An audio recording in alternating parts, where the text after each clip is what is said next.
Aujourd'hui, je vous présente Mélanie Calvat, l'un des plus grands mystiques chrétiens de l'histoire. Née en 1831 dans le département de l'Isère, en France, elle est devenue célèbre pour ses visions et prophéties touchant à des événements tragiques et à des catastrophes annoncées. Ce qui rend son parcours exceptionnel, c'est sa rencontre avec la Sainte Vierge Marie dans les Alpes à La Salette.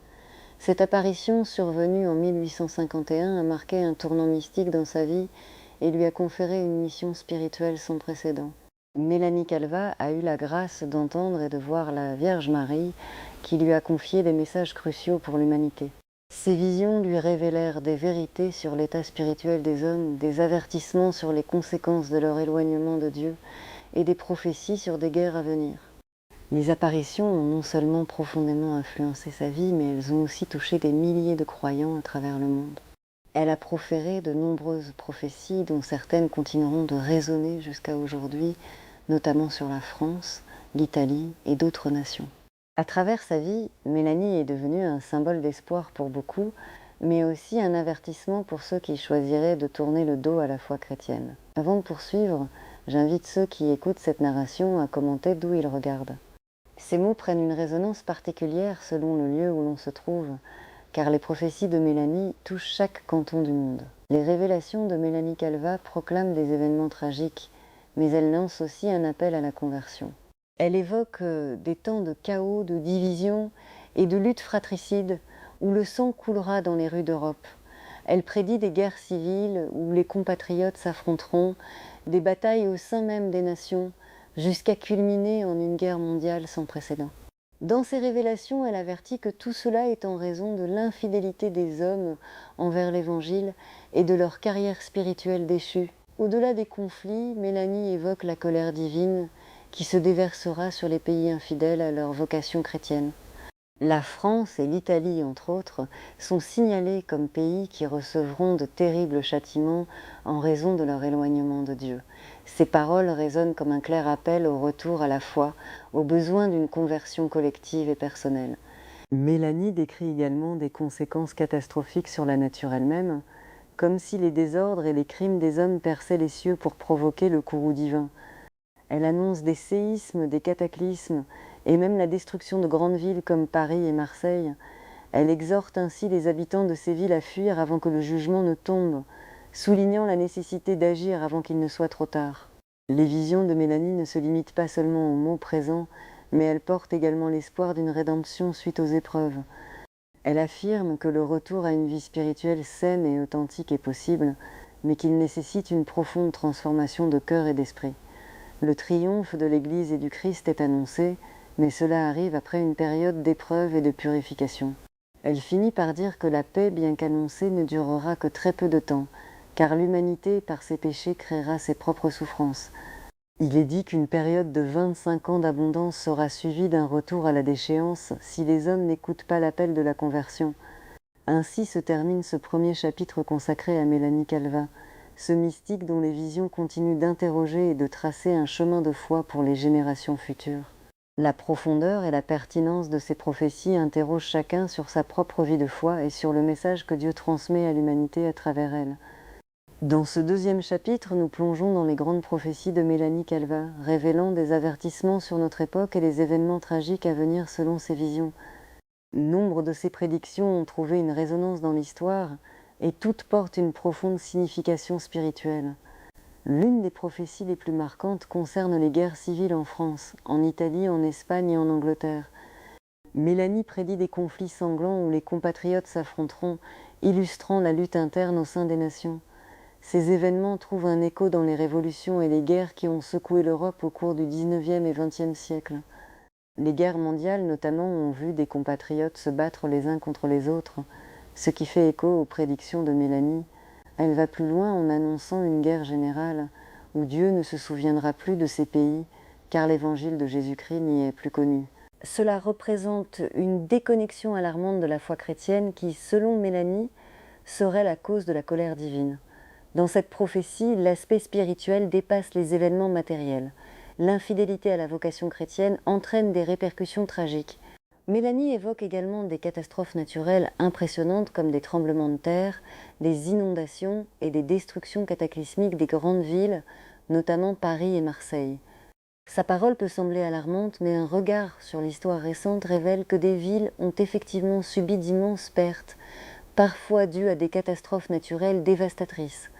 Les tremblements de terre, comme ceux qui ont frappé Haïti ou la Turquie, rappellent l'urgence et le sérieux des avertissements de Mélanie. Selon elle, ces calamités sont des signes du jugement de Dieu, une réponse à la dépravation morale et spirituelle des hommes. Les images qu'elle utilise, telles que la nature elle-même qui tremble à cause des péchés, renvoient à une création en souffrance à cause de la séparation entre le Créateur et sa création. Par conséquent, chaque catastrophe est une invitation à la repentance et à un retour à la foi. Un autre point important évoqué par Mélanie est l'avertissement de l'Antéchrist. Elle le décrit non seulement comme un personnage maléfique, mais aussi comme une figure qui émergera à un moment de crise, alimentée par la perversion et l'égarement spirituel des hommes. Elle parle d'un être qui incitera à la révolte contre Dieu, annonçant une période de grande souffrance pour les fidèles. L'Antéchrist, dans ses visions, n'apparaîtra pas soudainement, mais son influence sera progressivement plus visible alors que les hommes s'éloignent de l'Évangile. Mélanie annonce également que, durant une période de paix après des souffrances incommensurables, une vingtaine ou une trentaine d'années de tranquillité suivront.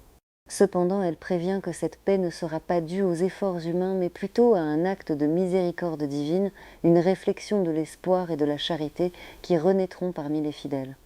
Elle souligne que ce temps de paix pourrait être menacé par un retour rapide à la désobéissance à Dieu. L'importance de la vie spirituelle est un autre thème central de ces prophéties. Mélanie Calva encourage à mener une vie de prière intense, à s'engager dans les sacrements et à chercher à comprendre et à vivre l'Évangile. L'idée que les délivrances viennent de Dieu par l'intercession des prières du peuple de Dieu est capitale. Cela nous rappelle que même face à des temps troublants, la foi et la grâce divine peuvent toujours offrir des protections et des solutions. Finalement, chaque prophétie de Mélanie Calva agit tel un miroir spirituel, réfléchissant non seulement la désolation à venir, mais aussi l'espoir d'un retour à Dieu. Sa vie est un témoignage de la nécessité de la conversion, de l'humilité et d'une relation authentique avec le Christ. Les messages qu'elle a reçus demeurent une invitation pour l'humanité de considérer la profondeur de sa foi et la nécessité de revenir à la vérité éternelle. Dans ce cadre, elle nous rappelle que le véritable triomphe de l'Église et de la foi chrétienne sera réalisable uniquement après la purification des cœurs. Ainsi, les résonances historiques de ces prophéties déterminent notre chemin vers la réconciliation et la renaissance spirituelle. Dans ce troisième et dernier chapitre, il s'agit d'explorer ce qui reste encore à s'accomplir selon les prophéties de Mélanie Calva. Alors que les événements passés ainsi que ceux présents témoignent de la véracité de ces visions, nous sommes appelés à nous interroger sur notre époque et les avertissements qu'elle contient pour l'humanité. Les prophéties de Mélanie mettent en lumière des temps de grandes tribulations à venir, des conflits et des calamitaires événementiels qui toucheront le monde entier. Le rejet de l'Évangile et l'infidélité à la vocation chrétienne seront les principales causes de ces tragédies. En observant la dégradation de la société moderne, où la foi chrétienne et les valeurs traditionnelles sont souvent moquées ou ignorées, on peut reconnaître les échos des prophéties de Mélanie. Chaque jour, des voix dans le monde se lèvent pour revendiquer des idéaux qui s'opposent à l'enseignement du Christ, ce qui rappelle les avertissements prophétiques de Mélanie. Elle évoque également des événements qui semblent imminents, comme une troisième guerre mondiale et des invasions par des forces hostiles. En parallèle, on assiste déjà à des tensions politiques et à des réflexes nationalistes, tandis que plusieurs régions du monde sont en proie à des conflits violents. Les répercussions de ces luttes peuvent être perçues comme des accomplissements des prophéties de Mélanie sur la division interne des nations, une réalité qui pourrait conduire à des luttes encore plus destructrices. Mélanie annonce également l'apparition d'un antéchrist, personnage qui, selon les prophéties, émergera durant une période de grande confusion spirituelle. Cette figure troublante, semblable à une erreur fatale, doit être surveillée avec discernement dans un monde contemporain où des leaders émergent, se présentant comme des sauveurs tout en distrayant les gens de la vraie foi.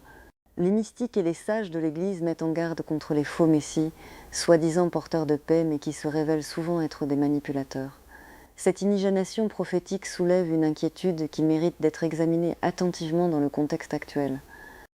Pourtant, au-delà de ces avertissements sombres, Il est essentiel de se rappeler que les prophéties ne sont pas simplement des prédictions de calamité, mais aussi un appel à l'espérance, à la conversion et à un retour à la foi sincère. Mélanie Calva parle de la renaissance de l'Église, d'un renouveau spirituel, d'un retour à l'authenticité de la foi chrétienne une fois que les épreuves seront surmontées. Cette notion de rédemption, que la paix reviendra après un châtiment, est un message crucial pour tous ceux qui croient.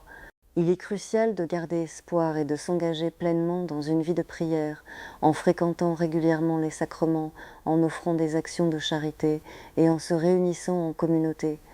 Le retour à une authentique vie spirituelle est plus que jamais nécessaire aujourd'hui. C'est un appel à tous ceux qui se disent chrétiens. La lutte pour la foi est à la fois personnelle et collective. Au milieu des tumultes, la lumière du Christ doit briller encore plus intensément. Chaque individu est encouragé à partager ce message. Partager cette vidéo, discuter des révélations de Mélanie et sensibiliser les autres à ses prophéties, c'est agir pour le bien de toutes les âmes. À travers cette diffusion, chacun peut devenir un instrument d'évangélisation et une voix pour la vérité. En conclusion, gardons notre esprit fixe sur le Christ en lui accordant notre confiance. Car même au milieu des temps difficiles, il n'y a pas de lieu plus sûr que dans les bras d'un Sauveur qui a promis de revenir restaurer toutes choses.